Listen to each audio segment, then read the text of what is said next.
Jo Swinson, the squeeze is on the Liberal Democrat vote. You've gone from 23% at the beginning of October in the polls to 15%. What's going wrong? Well, I mean, we've certainly seen a stitch-up deal between Boris Johnson and Nigel Farage. That certainly made things more challenging. But as the polls stand, the path to stopping Boris Johnson becoming Prime Minister relies even more on the Liberal Democrats. Because we are the party that can take significant numbers of seats from Boris Johnson and his Conservatives. No one seriously thinks that Labour are going to make inroads against the Conservatives, but the Liberal Democrats can, and the Conservatives are worried about that. OK, let's pick up on Nigel Farage, because last week he announced that he wasn't going to stand against the Conservatives and Conservative-held seats because he wants Brexit above all else, and he didn't want to split the Conservative vote. I mean, look, the reality of this is you're not going to be Prime Minister, and what's worse, you risk splitting the vote. You're going to become the handmaiden of Boris Johnson's Brexit because you're going to split the Remain vote. Not at all. As I say, if we want to stop Boris Johnson and his bad Brexit deal and his stitch-up with Nigel Farage, he needs to lose MPs at this election. And it's the Liberal Democrats who can win MPs from Boris Johnson, and that's why our role in this is so crucial, and why people who want to remain, who want to stop Brexit and stop Boris Johnson, need to vote Liberal Democrat this time. OK, I'm going to stick on this, and we're going to some other stuff later, but just in terms of you taking seats off Boris Johnson, your manifesto is predicated on remaining in the EU as being the most important thing. Of it trumps everything, party interest, it's in the national interest. Isn't it the best thing then to vote Labour and get a second referendum? I mean, I disagree. I think time and again the Labour Party have let down the millions of people in this country who want to remain. The Liberal Democrats offering a second referendum. Well, hang on a second though. The Liberal Democrats have been leading that campaign for a people's vote. 17 times we tabled amendments in Parliament to try to secure one. The most recently was just a few weeks ago as an amendment to the Queen's Speech. And if the Labour Party had backed it, we may well have been in a people's vote referendum right now. But Labour are now offering a second referendum, and the likely outcome of this election is either a Boris Johnson in number 10 or a Labour minority government or Jeremy Corbyn in number 10. And if you take votes from Labour and let the Tories through the middle, you're splitting the vote and you become the handmaiden of Brexit. I think that's a real risk for you, Jo Swinson. I fundamentally disagree. First of all, because Labour are not a party of Remain, and second of all, because we can win of a second referendum. But we can win seats from Boris Johnson and Labour can't, and that's why it is so important. But in some that people seats, vote Liberal Democrat. OK, let's take a seat. Let's take Canterbury, right? The Remain vote in Canterbury. If you stand in Canterbury, which you're going to do, it's likely that the Tories will take that seat back off Labour. Let's take Putney. If you contest that, it's a straight Labour Conservative marginal. You go in, you take a few thousand votes, that seat stays Tory. Look, I mean, you're splitting the Remain hang on vote. a second. I mean, this is a serious issue. Why don't you just stand down in some of those seats? Because you know we're a party that is standing for liberal values, for a fair, open, inclusive society, an internationalist perspective.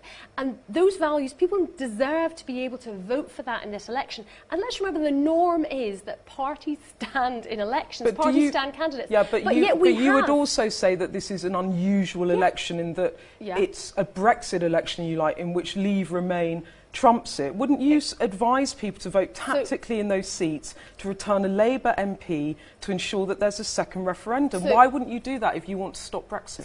So Beth, because this election is an unusual election, we have reached an unprecedented arrangement through Unite to Remain. There are 60 seats where the Liberal Democrats, Plaid Cymru and the Green Party have come to an agreement. There's also Labour seats that are either Labour held or Tory seats that are held where Labour are the main contender, and you're going to split the vote, and they are going to potentially go to a pro-Brexit party. And you said that above everything else you want to stop Brexit, so why don't you stand people down in those seats? You can still contest the seats that you think you have a real chance of winning off the Conservatives, say in the South West. I think it's contradictory. I entirely disagree. We are standing down in some seats with other Remain parties, but not for a Labour Party whose leader wants to deliver Brexit. And for people who are standing... a second referendum. But he wants Brexit.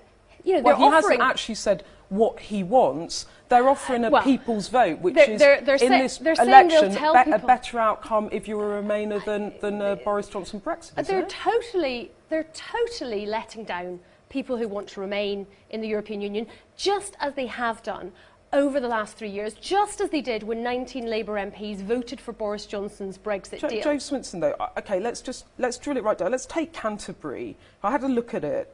Labour won that seat. Rosie Duffel took that seat from the Conservatives last election by 187 votes. Both parties have 25,000 votes apiece, 187 in between.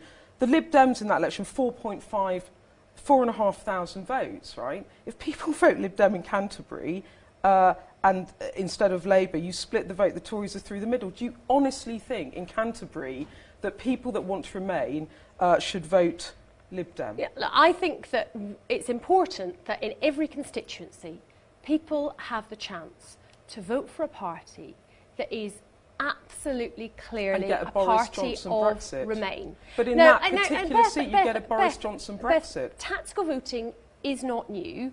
You know, it's something which has existed in elections, you know, since the year dot, partly because we've got such an appalling electoral system.